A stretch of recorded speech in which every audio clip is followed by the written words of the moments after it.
தமிழ் தினம் இனிய தமிழ் வணக்கம் அன்பு உறவுகளே. நான் அளவை கலைக்கிறேன். மாதவி யார் என்ற பகுதியின் 4ஆம் பாகம். இந்த மாதவி யார் என்ற பகுதியின் 3ஆம் பாகத்திலே நான் உங்களுக்கு மாதவியை பற்றிய முழுமையான செய்திகளை கூறியிருந்தேன். அத்தோடு மாதவி எப்படி தனது மகளை அதாவது மணிமேகலையை வளர்த்தாள் என்கின்ற செய்தியை 4ஆம் பாகத்திலே தருவதாக கூறியிருந்தேன். அதற்கிணக்கவே இன்றைய பாகம் மாதவியின் மகளாகிய மணிமேகலை பற்றிய செய்தியை உங்களுக்கு தர இருக்கின்றது. இதன் தொடர்ச்சியாக 5ஆம் பாகங்களிலும் மணிமேகலை பற்றிய செய்திகளே வர இருக்கின்றன. முதலிலே இந்த 50 காப்பியங்களை நாங்கள் பார்ப்போம். சிலப்பதிகாரம், மணிமேகலை, சீவக சிந்தாமணி, வளையாபதி, குண்டலகேசி. இதிலே உள்ள சிறப்பு என்னவென்றால் பலருக்கு தெரிந்திருக்க வாய்ப்பில்லை. அதனால் உங்களிடம் கூறுகின்றேன். இந்த 50 காப்பியங்களும் ஆபரணங்களை குறிக்கின்றதாக அமைந்திருக்கின்றன. காப்பிய பெயர்கள் சிலப்பதிகாரத்திலே சிலம்பு நாங்கள் பார்த்தோம். கண்ணகியின் காலிலே அணிந்த அந்த கால் சிலம்புதான் அங்கே ஒரு கதாபாத்திரமாக இருந்தது. அந்த சிலம்பை சுற்றிய கதையாக இருந்தது. சிலப்பதிகாரம் என்ற பெயர் கூட அதனால் வந்திருந்தது.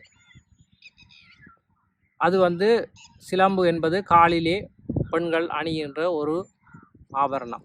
மணிமேகலையை பார்த்து கொண்டால் மணிமேகலை என்பது மேகலை என்பது ஒரு இடுப்பிலே அணிகின்ற, அதுவும் பெண்கள், குறிப்பாக பெண்கள் இடுப்பிலே அணிகின்ற ஒரு ஆபரணம் மணிமேகலை.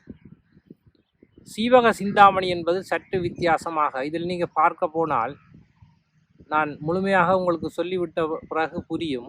சிந்தாமணி என்பது அரசர்கள் தனது மணிமுடியிலே அணிகின்ற கல். சீவகன் கதாபாத்திரமாக இருக்கிறார். அதனால் அந்த சீவகனுடைய சிந்தாமணி என்கின்ற வகையிலே அந்த கதை நகர்ந்து செல்கின்றது. அடுத்ததாக வளையாபதி. வளையல் உங்கள் எல்லோருக்கும் தெரியும். பெண்கள் கைகளிலே அணிகின்ற ஒரு ஆபரணம் வளையாபதி, வளையல். சரி, அடுத்தது குண்டலகேசி. குண்டலம் என்பது பெண்கள் காதிலே அணிகின்ற அணிகலன். அதன் சார்பாக அந்த பெயர் குண்டலகேசி என்று இருக்கின்றது. அப்பொழுது நாங்கள் இப்பொழுது பார்த்து விட்டோம்.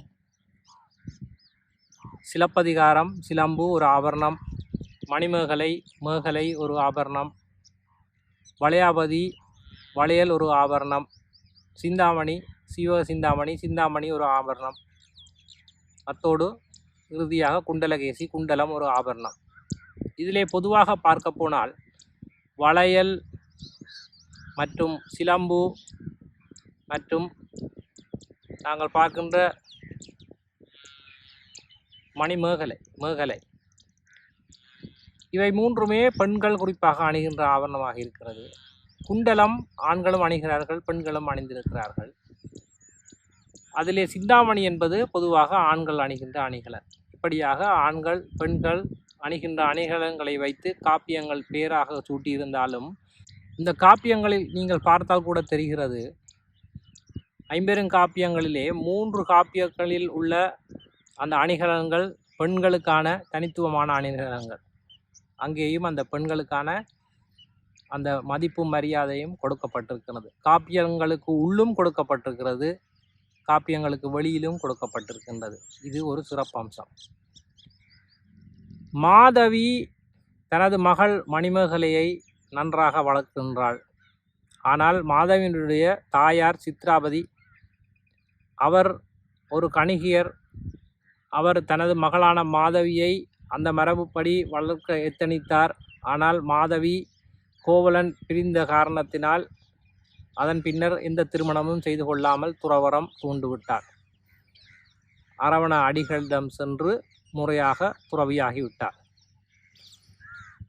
அப்பொழுது சித்ராவதியுடைய ஆசை என்னவாக இருக்கிறது? மகளான மாதவி துறவரம் பூண்டுவிட்டால் இப்பொழுது மகளுடைய மகளான மணிமேகலையையும் அந்த ஆடல் கலைகள் எல்லாவற்றையும் பயிற்றுவித்து அவளையும் நான் ஒரு கணிகையராக உருவாக்க வேண்டும் என்று கங்கணம் காட்டுகின்றாள். ஆனால் அந்த விதி எப்படி இருக்கிறது பார்த்தீர்களா? மாதவி தன்னுடைய மகளான மணிமேகலையையும் தன்னை போன்றே துறவியாக்கவே விரும்புகிறார். அதனால் அந்த இந்திர விழா ஒன்று வருகிறது. அந்த இந்திர விழாவிலே ஆடல் பாடல் நிகழ்ச்சிகளுக்காக பெண்கள் தேவைப்படுகின்றார்கள். அதற்காக மணிமேகலையை அனுப்புமாறு சித்ராவதி கேட்கின்றாள். ஆனால் மாதவி மறுத்து விட்டாள். அந்த மாதவி மறுத்த பொழுது சொல்கின்ற வார்த்தை இருக்கின்றதே, அதுதான் மிகவும் உன்னதமான வார்த்தையாக இருக்கின்றது. அந்த வார்த்தையை இப்பொழுது நாங்கள் பார்ப்போம். காவலன் பேரூர் கனியறியூட்டிய மாபெரும் பத்தினி மகள் மணிமேகலை அருந்தவப்படுத்தல் அல்லது யாவதும் திருந்தாச் செய்கை தீந்தொழிற்படா ஆள். இதனுடைய அர்த்தம் என்னவென்று சொன்னால், மதுரையை கண்ணகி எரித்தாள் அல்லவா? உண்மையிலேயே மணிமேகலை யாருக்கு பிறந்தவள்? கோவலனுக்கும் மாதவிக்கும் பிறந்தவள். இந்த வகையிலே மதுரையை எரித்த அந்த பத்தினி கண்ணகியுடைய மகள் மணிமேகலை என்று மாதவி சொல்கின்றார். இந்த இடத்திலே நாங்கள் பார்க்கும்போது மாதவியினுடைய மகிமை, நான் மாதவி யார் என்ற கேள்விக்கு உங்களுக்கு விடை கூறிக்கொண்டிருக்கின்ற நிலையிலே மாதவி கண்ணகியை பற்றி எவ்வளவு மதிப்பு வைத்திருந்தாள். கண்ணகி மதுரையை எரித்தபின் ஒரு பத்தினி தெய்வமாகிவிட்டாள். அவளுடைய மகள் மணிமேகலை என்று விழித்து அதற்கு பின்னர் அவள் சொல்கின்றாள், இப்படிப்பட்ட கண்ணகி, பத்தினி தெய்வமான கண்ணகியுடைய மகள் ஒருபோதும் கணிகையர் வேலையை, ஆடற்கலை வேலையை பார்க்க மாட்டாள். அவள் துறவரம் பூண்பதற்கே பிறந்தவள், அவளும் துறவு பூண்பாள் என்று சொல்லி சித்ராவதிக்கு மறுத்துரைக்கின்றார். இப்பொழுது நாங்கள் மணிமேகலை பற்றி அறிவதற்காக மணிமேகலை காப்பியத்துள் நுழைகின்றோம். இந்திர விழாவிற்காக சித்ராவதி, அதாவது மாதவியுடைய அம்மா சித்ராவதி அழைத்த போது மாதவி மணிமேகலையை அனுப்புவதற்கு மறுக்கின்றாள். அதற்காக அவள் கூறிய அந்த பாடலையும் பார்த்தோம். அவள் கூறிய செய்தியையும் நாங்கள் பார்த்தோம்.